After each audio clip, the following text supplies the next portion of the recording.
Okay, so I swear, making money on YouTube is like the ultimate side hustle. You guys, I'm about to spill the tea on how to actually make bank on this platform.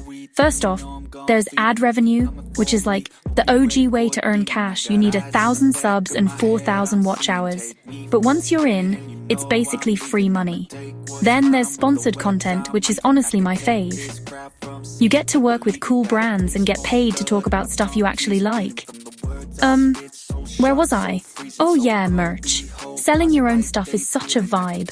I mean, who doesn't want a mug with your face on it, right? Channel memberships are also a thing where your ride or die fans pay monthly for exclusive content.